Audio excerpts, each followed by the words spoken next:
What you will learn throughout the course of this case is that Miss Redlick makes many statements concerning the circumstances of Michael's death.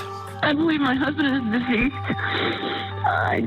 He's stiff and he's wounded. He might have had a heart attack. I don't know. Did you just find him? No, actually, it happened last night. He was not okay last night. We had altercation and he stabbed himself, and I ran into the bathroom, and then when I came out, I tried to help him, and I saw he was just lying in blood. Yes, Danielle was confused, and she was panicked. And she reacted in that confusion and panic. The question that you will need to answer at the end of this trial is, at the time that Danielle Redlick stabbed Michael Redlick, was that done in self-defense? Welcome back. There are two things that I think are really unusual about this case. And the first is the phone calls, the 911 calls, everything else. Danielle Redlick is at home with her husband. He's dead. She waits 11 hours to call 911?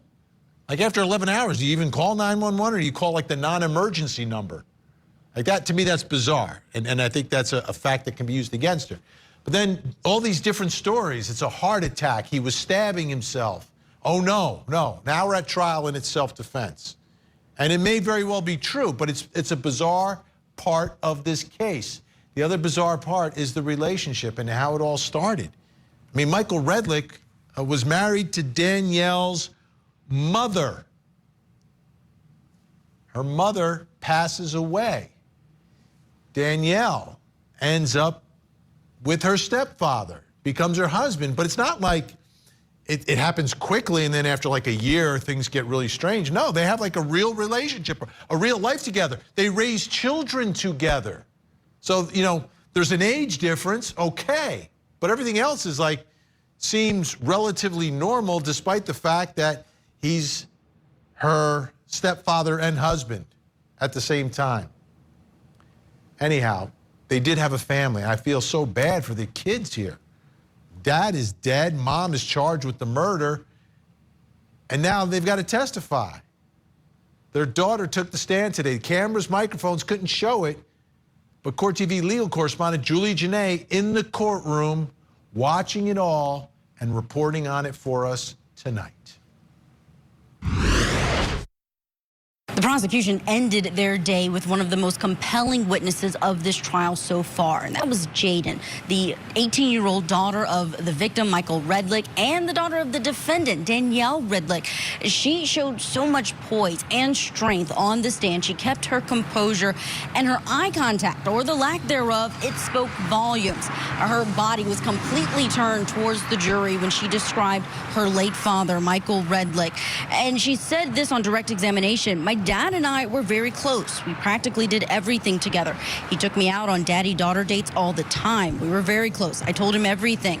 And she was asked, "What was your relationship like with your mother?" This moment sent a slice through the courtroom. She said very toxic, very manipulative. The defense attorney tried to diffuse this, objecting, saying that it was argumentative, but that was overruled. She also said that her parents' relationship was rocky and it was tumultuous, and that her mother was the person who prompted a lot of the problems between her parents. And her ire for her mother really was on display, most clearly outside the presence of the jury during a long sidebar. Danielle Redlick at that moment descended into tears. She was sobbing loudly after she heard her daughter describe her essentially as toxic.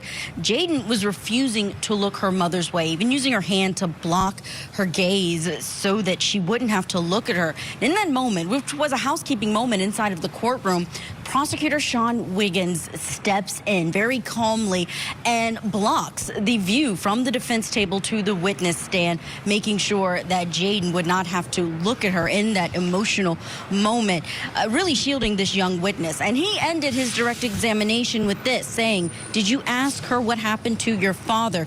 And she said, "I remember her exact words to me, where the autopsy said he had a heart attack." This was a mic drop moment inside of that courtroom.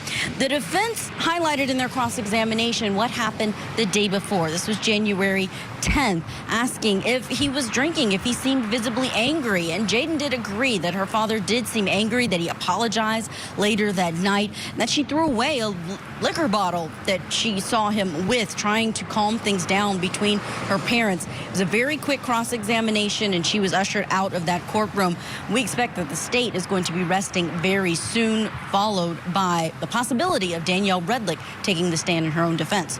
Reporting in downtown Orlando, Julia Janae with Court TV. Our thanks to Julia Janae, doing amazing work down there in Orlando.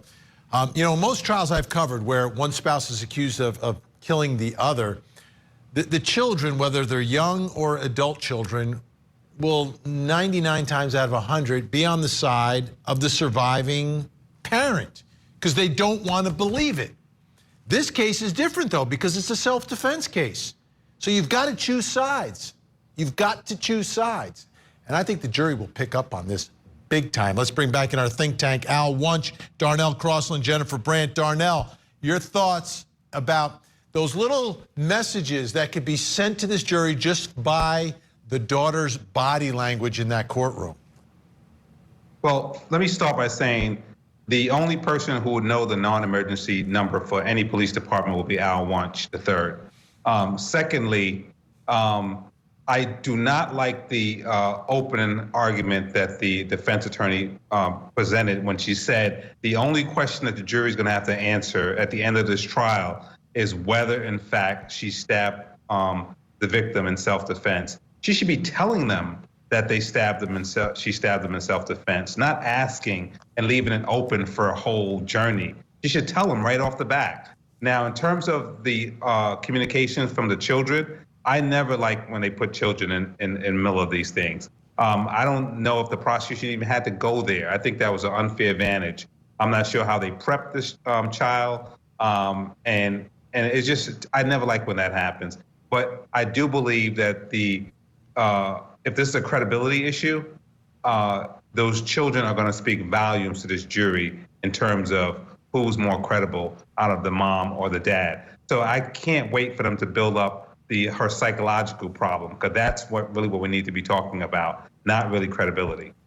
Jennifer Brandt, family law attorney, you're in the middle of this all the time, right? So from your experience, not murder. Not murder. I'm talking about domestic divorces, kids in the middle of whatever's happening between mom and dad. From your experience, do kids sort of lean towards the person who is in the right? There's a relationship that's breaking up. Maybe somebody's not acting appropriately. Someone's in the wrong, someone's in the right. Do the kids, do they get the feeling, do they usually get it right, do you think?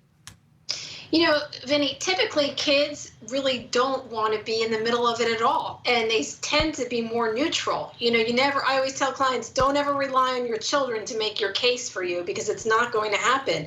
When kids get into court, they tend to sort of say all the good things about mom, all the good things about dad, and they don't want to be the one choosing sides. So here it's interesting. This child, I don't know, I think she's 18, so she's 18 almost now, an adult. Yes, 18 now. That's still a child, though, in my eyes. Yeah. I mean, she is, though, clearly, showing that she had not a good relationship with her mother. She's definitely in favor of her father, sad about his death. It was very close to him, obviously. I mean, I think it tells a lot about, that maybe the mother had certain issues, for sure. I don't know how helpful it is in this murder, though, and in this particular situation in terms of self-defense. This young woman was not there at the time, did not observe what went on between the parents, only knew that there had been some chaos in the household prior to this event. So I don't know how much he furthers the case on either side, but certainly it shows that she definitely had a bad relationship with mom, and that maybe mom does have some psychological issues. So I don't know if that's helpful or hurtful, but yeah, I don't think she really furthered the case too much. Al, how about the big fat lie that was told by Danielle Redlick to her daughter about how her father died? I mean, is that going to be held against her because she's saying autopsy says heart attack? I mean, come on. The autopsy didn't say that. She's lying. Now she's saying self-defense, telling her daughter heart attack, telling 911 heart attack. Maybe he was stabbing himself. But again, all that's 11 hours later. Right. Well, first off, 201-569-8300, Englewood Cliffs Direct Police number. Secondly, with regards to the lie, I think that it can be diffused by saying, listen, you know what? I didn't want to tell you exactly what happened. And I just figured I would make it easier just saying he had a heart attack, as opposed to telling you the truth that your father was trying to kill me and I had to kill him. So, I think it can be diffused that way. I'm not saying that the jury's going to buy that, but, you might not want to tell the truth to like you said, your 18-year-old child, and you said child, Vinny. So it's like, you're treating her as she's being, she's a young kid. And you may not want to say dad died because I killed her.